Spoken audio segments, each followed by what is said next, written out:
Hello, I'm Justin Urquhart, and today we wanted to have a short talk about actually Seven Investment Management working with professional financial planners.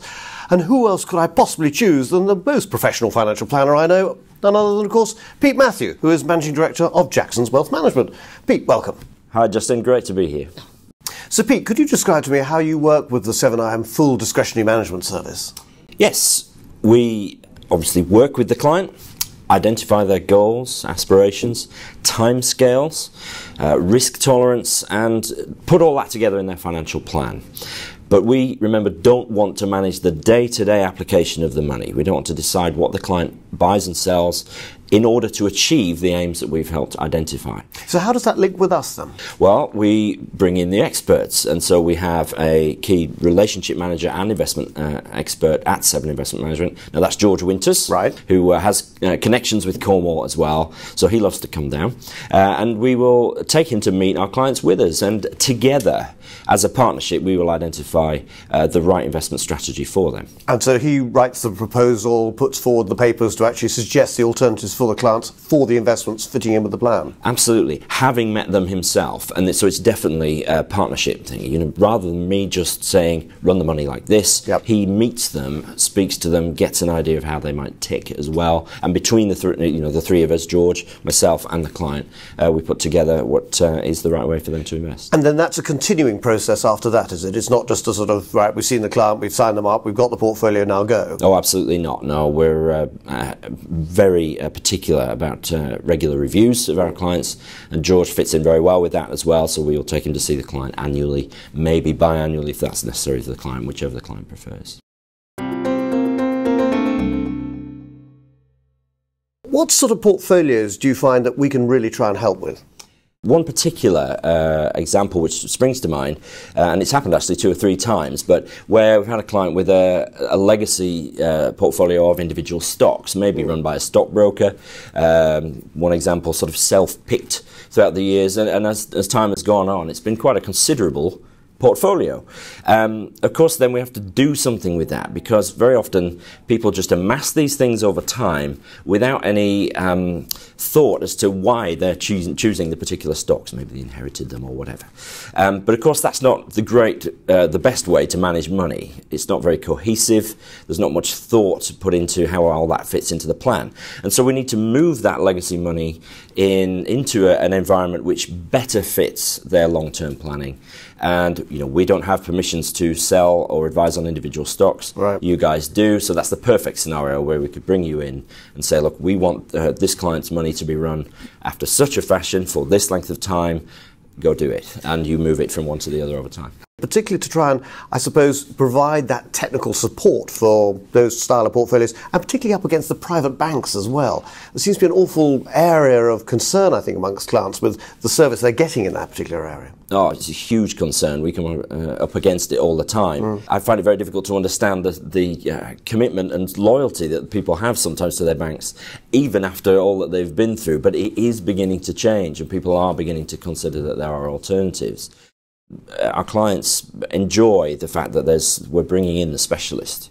We know them better than anybody else, better than their kids do. But it's still your client, though. Oh, absolutely. There's no question about that. And it's worked out very well with George and I and my colleagues over the years. It's very much a GP specialist arrangement. We know more about them very often than their children do.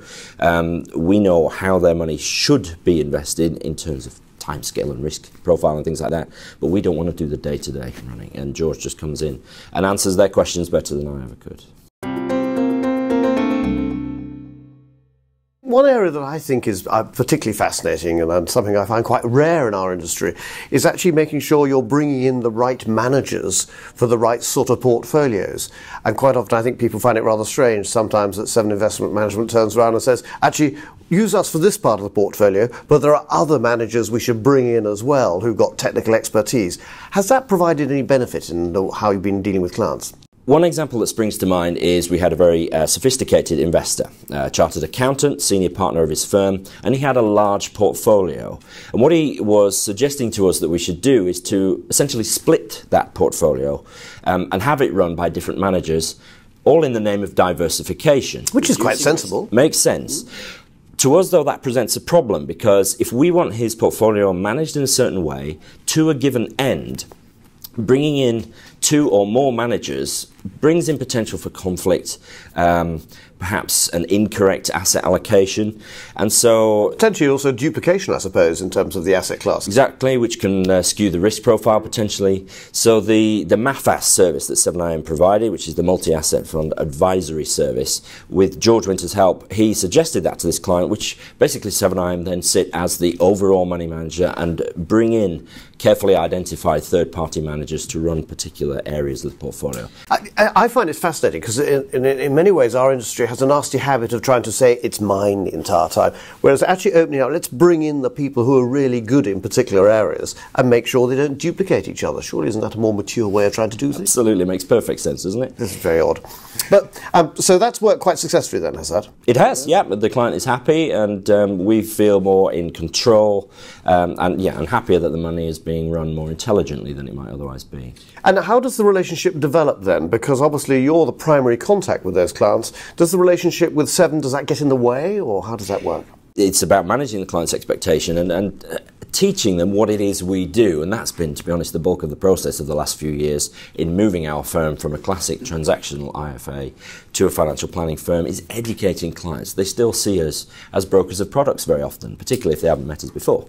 And the questions you get off the clients, which is all the things that people really need to know. And I suppose that's a frustration because it just shows how little we've taught them in the past, isn't it? Yeah, there's a long way to go. Hopefully the Retail Distribution Review will go a little step further towards fixing that, really.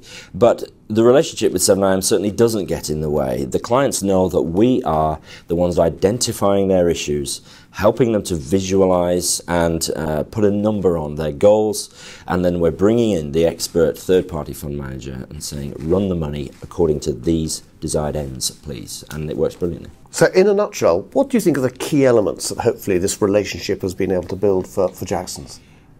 For us, definitely credibility. It still amazes me that many small IFA practices, financial planning firms like ourselves, think that they can run money as effectively as the experts.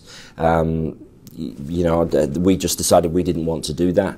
So it has added credibility to us. Partnering with a London firm, but with a local presence, certainly in George's case, has been fantastic for us. It's definitely strengthened our appeal to prospective clients.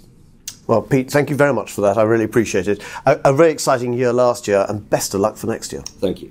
Well, thank you for watching, and I hope you found that helpful. And I hope I give you some idea or some flavour as to how we work with professional financial planners in developing discretionary management services with them and for the benefit of their clients. Hopefully see you soon. Goodbye.